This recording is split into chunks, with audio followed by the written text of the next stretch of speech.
Hello friends, how you all doing? In today's video I'm gonna show you a really cool trick with balloon. For this trick we will need balloon and skewers, actually just one skewer. I've seen videos where people penetrate balloons with skewers. In order to do it, they will sew skewers with the dish soap or regular soap. In this video I'm gonna try to penetrate balloon with skewer without any soap. Well, let's check it out.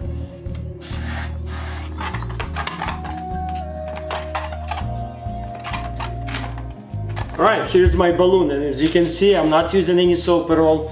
And I'm gonna take one of the skewers out and we'll try to penetrate this balloon. So I'm gonna start over here and we'll exit hopefully through this part, the darker spot right here. Alright, let's see.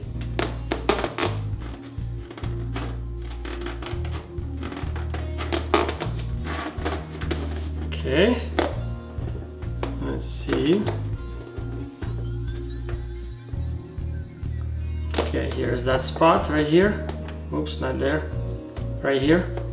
And we'll see. Here we go. And the skewer is inside the balloon. And I didn't use any soap at all.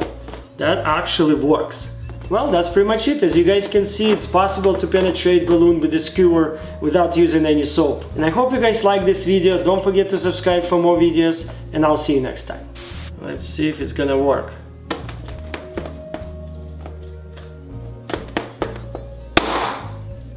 Didn't work.